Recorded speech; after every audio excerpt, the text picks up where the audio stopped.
Assalamualaikum warahmatullahi wabarakatuh. Waalaikumsalam warahmatullahi wabarakatuh. Waalaikumsalam warahmatullahi wabarakatuh. Waalaikumsalam warahmatullahi wabarakatuh.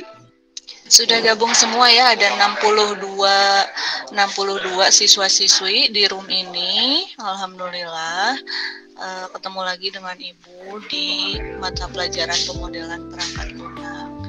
Nah, kali ini di pemodelan perangkat lunak ini kan pertemuan kedua ya. Nah, sebelum kita mulai Ibu mau ngasih lihat ke kalian ini buku yang Ibu pakai ya. Ini jadinya mirror di kalian. Bukunya Rekayasa Perangkat Lunak ya, bukunya kayak gini. Nah, kalau kalian mau cari referensi tentang pemodelan ada di sini ya. Bukunya keluaran penerbit Modula ya, ada di sini.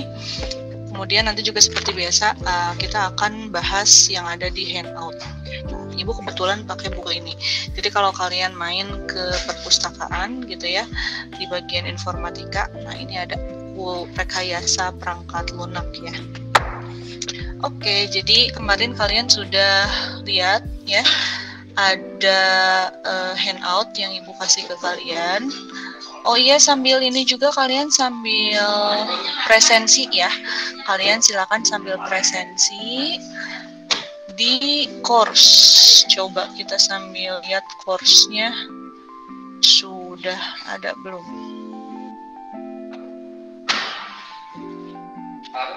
Ini ya course-nya ya.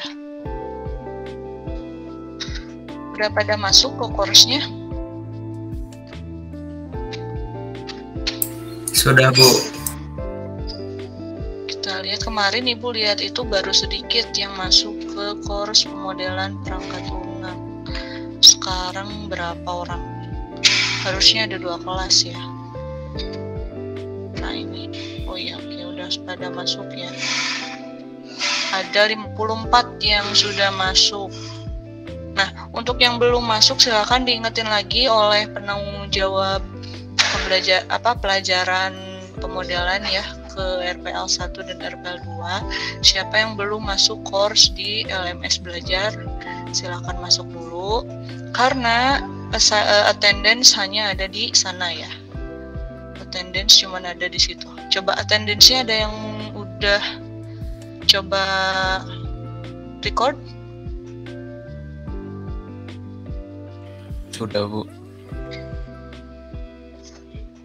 Ibu lihat dulu nih reportnya ya, sambil liatin ke kalian. Oke, sudah ada yang pada hadir ya. Nah, terima kasih banyak yang sudah record attendance. Sudah pada hadir. Oke, kembali lagi ke pelajaran. Kita akan masih menggunakan yang kemarin ya, yaitu handout yang kemarin. Handout pemodelan perangkat lunak. Nah, kemarin kan kalian udah baca-baca nih di bab pertama itu, di bab 0 itu apa aja. Nah, ini kemarin ya handoutnya, pemodelan perangkat lunak seperti ini. Kemudian kemarin adalah, oh ya, kita kan akan belajar UML. Coba UML singkatan dari apa? Silakan sebutkan namanya. Siapa namanya? Unified Modeling Language. Ya, Sadam. Unified Modeling Language ya. Nah, di sana kita akan mempelajari UML. Nah, UML ini ada sejarahnya ya. Ada sejarahnya, yaitu UML dimulai secara resmi pada Oktober 1994 oleh Rumbaugh ya. Nah, nanti bisa kalian baca secara asinkronus aja ya, secara asinkronus. Jadi sekarang kita akan bahas gimana caranya bikin UML yang pertama. Nah, oke, UML yang pertama itu adalah use case ya. Jadi hari ini kita akan belajar use case. Use case itu mendeskripsikan fungsionalitas sistem yang seharusnya dilakukan sesuai yang diinginkan external actors. Aktor yang berinteraksi dengan sistem dapat berupa user atau sistem lainnya. View ini digambarkan dalam use case diagram dan kadang-kadang di diagram. Nah, kan terutama untuk dan perencanaan fungsi ya. Jadi use case ini ada banyak. Lanjut ya. Nah, nanti di use case ini ada logical view, ada component view, ada concurrency view, deployment view.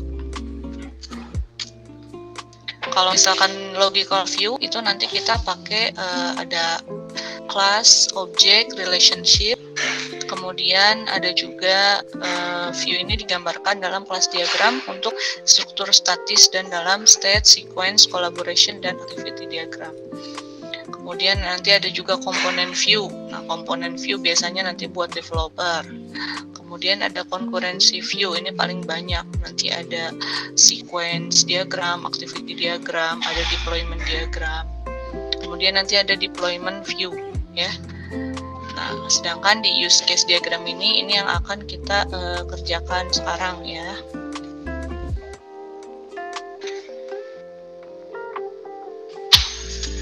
Nah,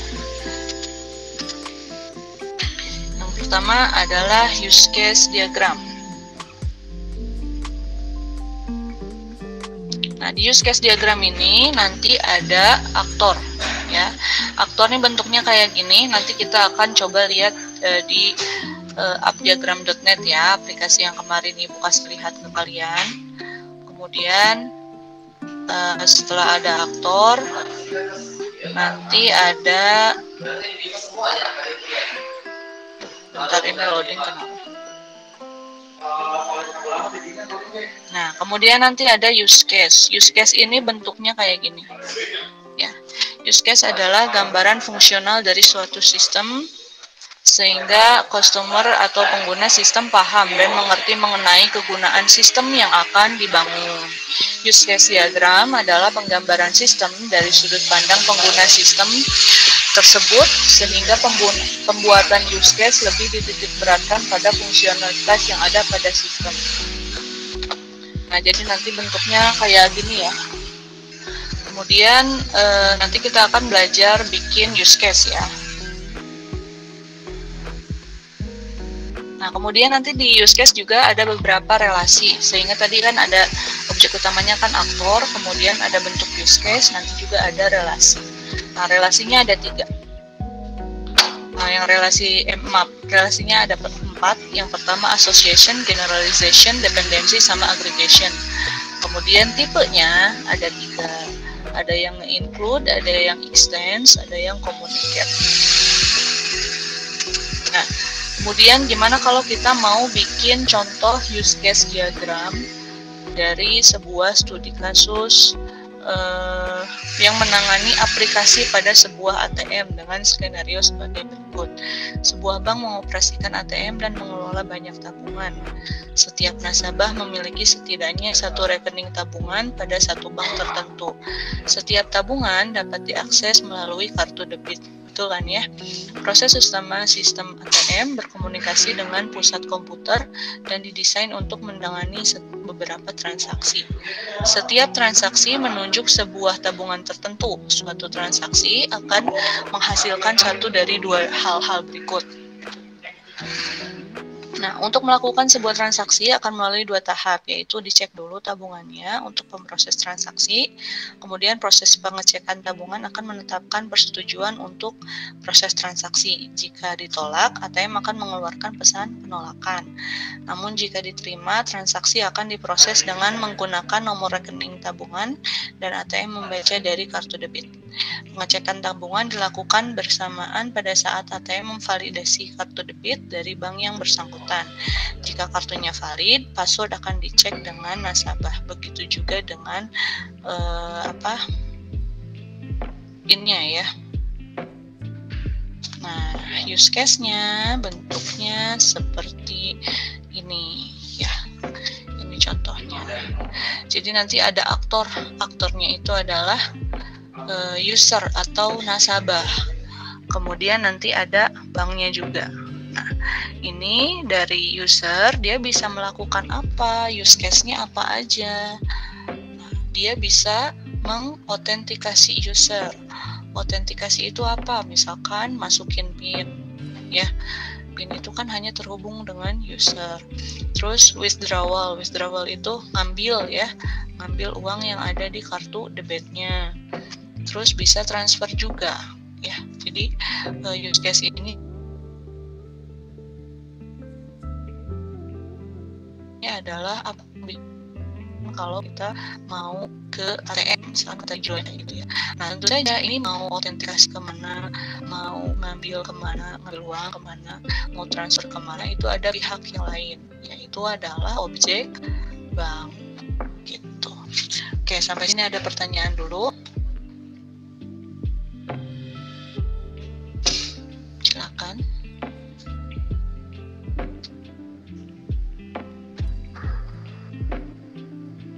Kalau mau ada pertanyaan boleh raise hand ya. Jadi nanti belakangan Ibu baca pertanyaannya ya. Boleh juga di chat. Nah ini kita lanjut dulu. Nah kemudian sebelum kita bikin use case, sebelum bikin ini, nah kita bisa bikin juga namanya skenario. Ya, skenario itu bentuknya kalau use case kan langsung bikin diagramnya. Kalau skenario itu kita bikin dulu tabelnya seperti ini. Udah secara jelas ada contohnya di handout ya. Contohnya kayak gini, ada tabel aktor, kemudian ada tabel untuk sistem bank. Ya. Nah di sini di skenario yang pertama ini, misalkan pasti bakalan lebih banyak ya. Kalau misalkan kita udah bikin di sini cuman use case-nya doang. Nah, kalau di skenario satu use case itu ada satu tabel. Perhatikan. Di sini ada use case authenticate user. Nah, otomatis untuk di skenario use case-nya itu segini ya, sebanyak ini. Nah, misalkan di sini kita bikin nama use case, tadi use case-nya namanya apa? Authenticate user, berarti autentikasi ya. Kalau misalkan kita mau autentikasi itu bisa apa aja sih gitu ya. Kemudian aktornya siapa aja, user atau nasabah, kemudian pihak bank. Tipenya misal primary, tujuannya memverifikasi user atau nasabah. Nah, di kolom aktor nanti pertama kita kalau misalkan mau autentikasi ngapain dulu? Pertama pasti coba di sini ada yang pernah dimintain tolong sama orang tuanya buat transaksi di ATM. Semuanya sudah pernah? Pernah, Bu. Pernah ya? Atau misalkan ada yang sudah ada yang lagi wirausaha gitu ya, bikin all shop gitu ya, mungkin udah tahu juga cara autentikasi menggunakan ATM ya. Nah, pertama di sini tentu kita masukin dulu kartunya. Kita harus punya kartu ATM ya. Nah, kita tulis di sini user memasukkan kartu debit. Nah, memasukkan kartu debit itu siapa? Aktor ya, atau nasabahnya.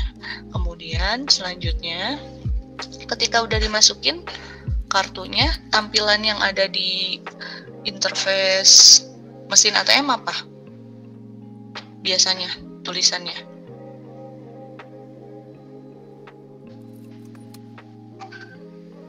Bebas, banknya mau BNI, mau BCA. Yang kalian tahu aja. Biasanya kalau kita udah masukin kartu, tulisannya gambar apa? Di yang keluar di mesin ATM. Masukkan PIN, Bu. Ya, rata-rata itu ya, masukkan PIN atau sebelumnya apa? Pilih bahasa ya. Ya, mungkin ada yang beda-beda di bank lain. Tapi yang pertama biasanya ada pilih bahasa terus masukkan PIN. Nah, ini contohnya di sini ya, ATM meminta PIN dari user. Kemudian karena sudah ada tampilan seperti itu dari sistem, langsung kita sebagai aktor memasukkan PIN ya dan menekan OK. Nah, verifikasi ini adalah sebuah proses ketika kalian salah PIN-nya atau benar ya. Nah, sistemnya dibikin satu langkah aja. Nggak usah bercabang-cabang kayak kalau di pemrograman dasar atau di algoritma ya. Jika misalkan ya lanjut atau misalkan no ulang lagi gitu kan. nggak usah. Nah, kalau di skenario use case kita langsung aja istilahnya apa, lanjut atau tidak tuh, yaitu verifikasi ya. Langsung ATM memverifikasi dengan bank bahwa kartu dan PIN adalah legal dari rekening yang benar. Kemudian 5, ATM meminta jenis transaksi. Nah, langsung di situ muncul lagi ya tampilannya ya di ATM-nya, mau ngapain, misalkan mau nabung atau mau ngambil ya. Kalau mesin ATM yang ada setor tunai itu dia bisa nabung ya, bisa masukin uang gitu. Ada juga yang cuman bisa ngambil doang ya, berarti nggak ada tampilan apakah mau nabung gitu ya, atau mau transfer, atau misalkan mau ngambil uang aja. Jadi kalau misalkan mesin ATM tuh ada 2 ya. Nah, udah gitu, ini kan cuman authenticate user ya judulnya. Selesai. Di situ ATM sampai meminta jenis transaksi. Transaksinya mau apa? Misalkan yang tadi, mau nabung, mau ngambil, atau mau transfer gitu ya. Nah, use case yang kedua itu adalah withdrawal. Withdrawal ini bahasa Indonesianya ngambil ya. Narik uang ya, narik uang. Nah, seperti ini. Nah, ini contohnya nggak pakai tabel ya. Oh, ini pakai tabel ada. Nah, kalau yang withdrawal kan nanti yang narik uang itu lebih ini lagi ya, lebih kompleks lagi. Nah, ini jadi ada deskripsinya. Ya, kita bahas sama-sama ya. Nama use case withdrawal. Aktornya masih sama, user sama bank, tipenya primary. Tujuannya penarikan uang secara cash. Deskripsi. User datang ke ATM dengan kartu debit untuk melakukan penarikan tunai.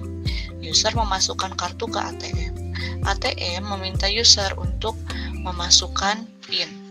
User memasukkan PIN dan sistem mengotorisasi, bukan mengotor ya, mengotorisasi ya, authorization penarikan tunai. ATM mengeluarkan uang dan mengeluarkan nota. ATM mengirim transaction record ke bank untuk mengupdate saldo tabungan. Setelah selesai, user meninggalkan ATM dengan membawa uang dan nota tadi. Oke, kalau yang barusan ini nggak ada deskripsinya karena cukup mudah. Nah, kalau yang sekarang ketika dibentuk menjadi tabel, nah barusan kan sudah di autentikasi ya bahwa itu benar kartu debitnya kita dan case-nya si PIN-nya itu benar ya. Nah, kemudian si ATM anjungan tunai mandiri ini, mesin ATM ini nanti ketika kita sudah memilih menu penarikan atau withdrawal, di sistem dia meminta jumlah uang yang akan ditarik. Misalkan di saldo ya, seingat kalian punya uang 5 juta. Nah, kemudian ATM meminta jumlah uang yang akan ditarik. Nah, biasanya kalau di beberapa mesin ATM kita suka narik uang 300.000 misalkan ya. Nah, itu tuh masih ada di situ. Terakhir kita narik 300.000 tuh si besaran 300.000 tuh otomatis ada di situ. Nah, itu bisa juga kita masukin jumlah yang lain. Misalkan mau ngambil 4 juta, itu juga bisa ya, kita yang tentukan menggunakan keyboard yang ada di situ. Nah, tahap ketiga, user memasukkan jumlah uang yang akan diambil, yang akan ditarik. Kemudian di sistem ATM-nya ya, mesin ATM mengecek jumlah uang yang akan ditarik dengan saldo minimal yang diperbolehkan pada bank tersebut. Misalkan, kalau misalkan 5 juta, kalian mau narik 4 juta, kira-kira bisa nggak?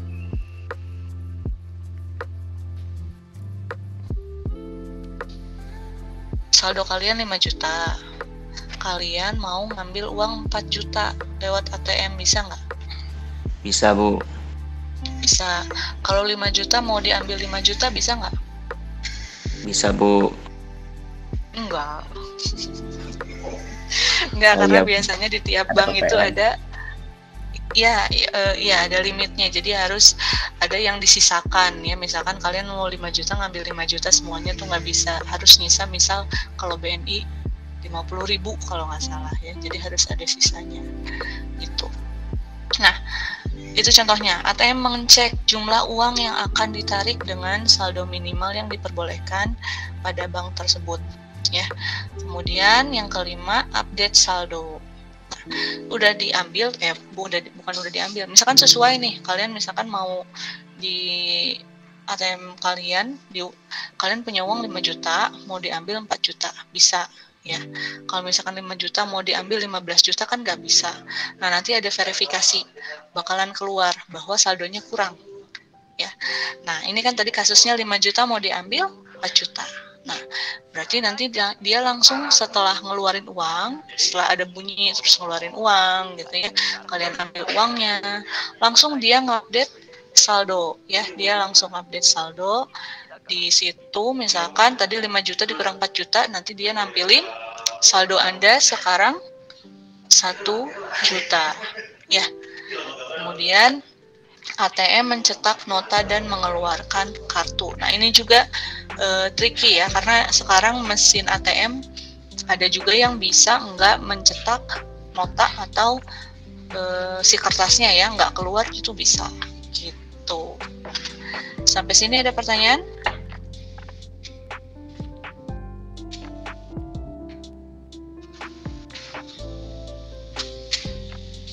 Ibu sampai jam berapa ya?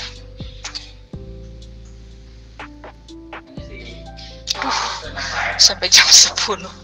Oke, masih ada waktu ya. Kalau nggak ada pertanyaan, Ibu mau lanjut bikin use case. Bikin use case apa ya kasusnya? Tadi Ibu cari dulu di buku ya.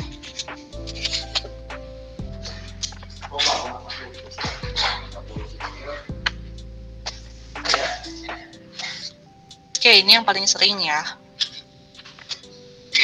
Use case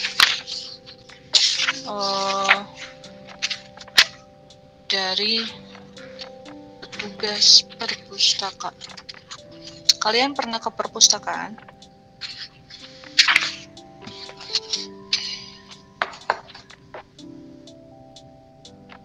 Pernah ke perpustakaan pinjam buku nggak? Pernah, Bu. Jangan. Gak pernah, ya ampun. Googling ya sekarang. Oke, nggak apa-apa, kita tetap bikin ya. Ibu mau stop existing diagram, bikin baru aja ya.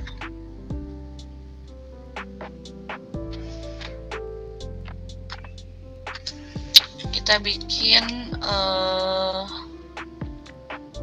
aplikasi rancangan sistem informasi perpustakaan. Sistem, jangan informasi, sistem perpustakaan gitu ya. Nah, kita akan pilih di sini ada use case nggak? Ada. Langsung aja create ya. Kita create foldernya biar gak berantakan. Kita simpan di pemodelan.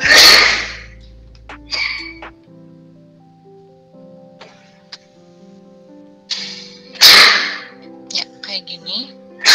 Loading dulu. Ya, rancangan sistem perpustakaan. Oke, kita sekarang cari shape. Shape pertama adalah aktor. Ibu pengen tahu nih, aktor apa aja shape-nya. Ini aktornya banyak ya, kalian bisa pilih yang mana aktornya. Mau ini kalau female kayak gini gitu ya. Ini aktor semua ya. Nah, kita pilih satu aktor seperti ini karena nanti use case-nya akan banyak ya. Nah, ini aktornya kalian tentukan dulu mau peminjam atau petugas perpustakaan.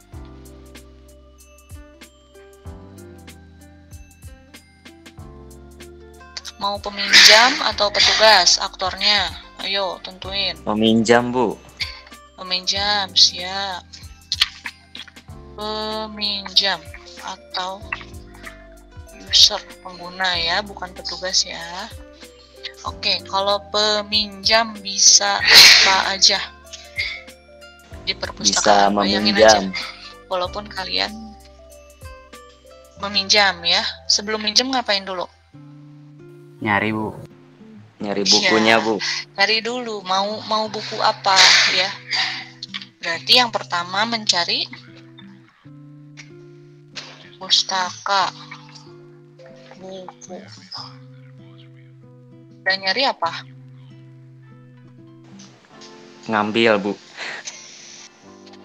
Ngambil itu berarti meminjam ya.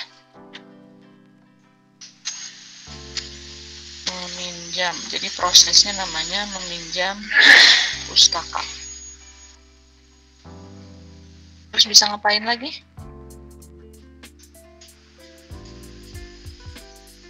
Apa lagi? Bisa mencari, bisa minjem, bisa ngapain lagi? Ngembaliin, Bu. Nah, itu ya. Mengembalikan.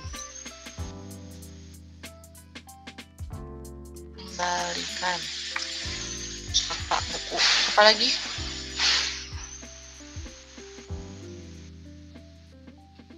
Nah, ini bisa ditarik sama kalian ya. Ini kalian pointing ke sini ke satu ini, terus satu poin ya, satu titik, terus klik ininya, tambahnya kayak gini.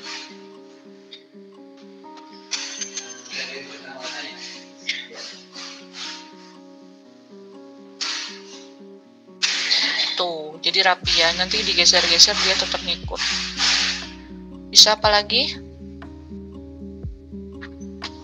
Ini kalau manual ya, dia bisa mencari pustaka, buku. Misalkan kalian datang ke perpustakaan, tahu nggak ruangannya perpustakaan di sekolah yang mana? Jangan-jangan belum tahu. Belum tahu, Bu. Tahu Bu. Ya, dekat kantin ya, di gedung apa tuh namanya? Bukan C, A, B, C, D. Gedung ya, E, Bu. gedung E. Gedung E dekat kantin itu perpus. Jadi nanti kalian bisa cari buku, bisa pinjam buku, bisa mengembalikan pustaka. Oke, itu kalau misalkan secara manual ya. Sekarang kita bikin lagi yang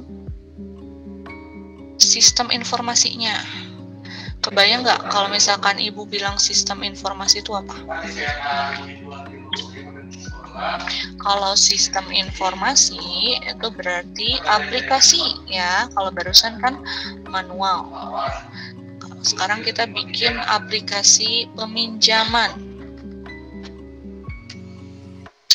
Sistem informasi perpustakaan ya.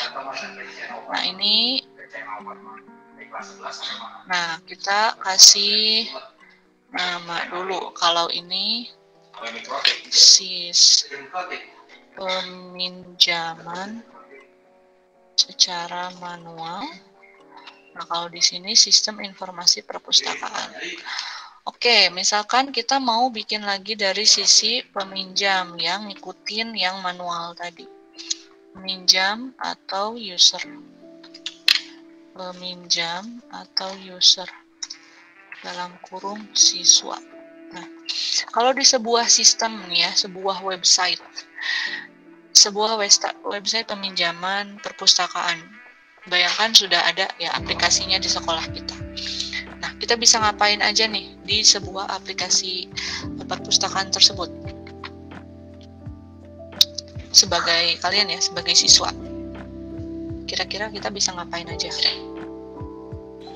Bisa nyari buku. Bisa nyari buku. Nah, sebelumnya harus apa dulu? Melihat buku yang mau dipinjam. Harus login, Bu. Login iya, ya, Bu. kalau mau login harus Login, apa? Bu. Masukin user sama password. Akun, Bu. Emang udah punya user Oh, sama buat password dulu ya? berarti, Bu. Akun, Bu. Iya, Dan betul. password. Terima kasih banyak. Kita bikin akun dulu ya. Kita bikin akun perpustakaan. Buat akun anggota. Terus bisa ngapain lagi? Daftar. Ya, buat akun anggota di sini kita masukin daftar ya. Or apa istilahnya? Sign up. Buat akun anggota, daftar, sign up. Terus kita bisa ngapain lagi?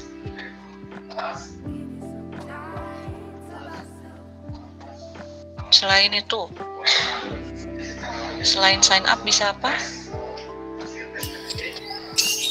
Login, Bu. Betul, berurutan ya. Login, udah bisa login, bisa ngapain? Cari buku. Lihat buku. Browsing ya istilahnya ya. Browsing list buku. Bisa apa lagi?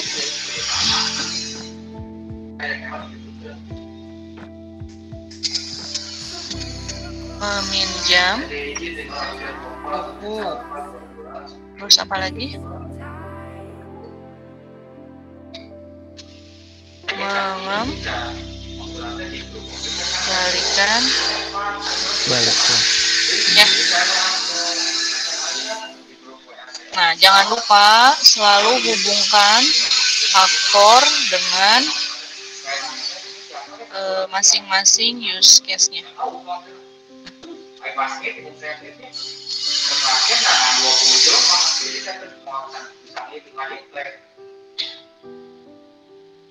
Seperti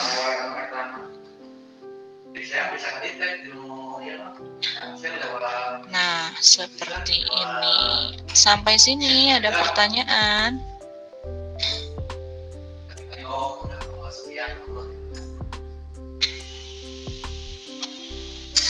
Nah, ini juga nanti bisa kalian warna-warnain ya kalau bosan. Warna apa? Merah misalkan ya. Itu. Oke, sampai sini ada pertanyaan? Tugasnya nanti akan Ibu simpen ya di assignment-nya. Kalian nanti coba bikin use case. Kasusnya nanti Ibu deskripsikan seperti tadi ya yang ada di modul ya. Nanti Ibu coba ini kalau bikin use case nggak bisa kuis ya. Kalau kuis paling kayak ya, kalau kuis harus ada multiple choice gitu, dan nanti kalian silakan bikin. Ibu selalu rekomendasikan appdiagrams.net. Kalian nggak usah beli, nggak usah ngebajak juga. Rational Rose kan ada ya, kalau kalian terbiasa tapi udah terinstall di laptop kalian boleh pakai Rational Rose. Tapi untuk yang belum punya, silahkan pakai ini aja, appdiagrams.net. Ini gratis, bisa diwarnain juga, lengkap juga. Gimana? Ada pertanyaan?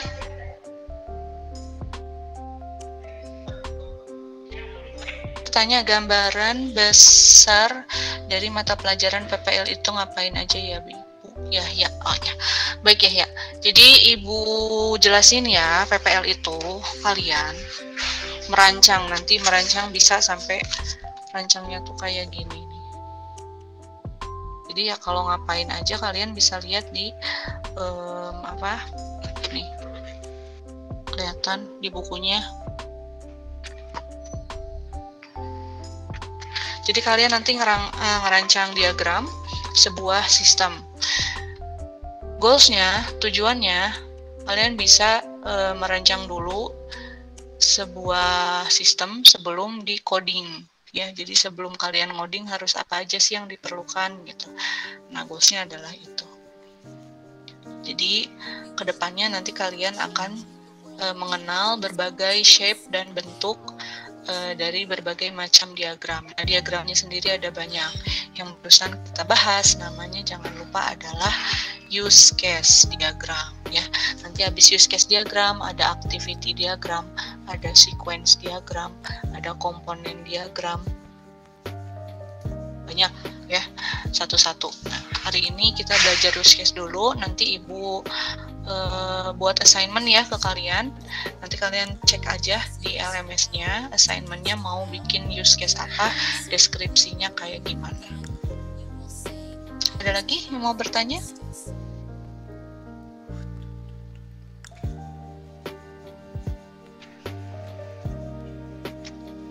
Satu. 3, 4, 5. Ya baik, kalau tidak ada pertanyaan, terima kasih banyak atas atensinya hari ini. Semoga kita semua diberikan kesehatan, perlindungan oleh Allah Subhanahu wa Ta'ala. Kalian jangan lupa taat protokol kesehatan ya, 3M. Terus apalagi ya, jangan lupa nanti assignment-nya dikerjakan, sama attendance-nya tolong di record dulu ya. Oke, kalau nggak ada pertanyaan, Ibu tutup aja. Silakan kalian lanjut ke pelajaran berikutnya. Wassalamualaikum warahmatullahi wabarakatuh. Boleh live ya? Baik. Terima kasih. Assalamualaikum warahmatullahi wabarakatuh. Terima kasih Bu. Sami-sami. Semangat.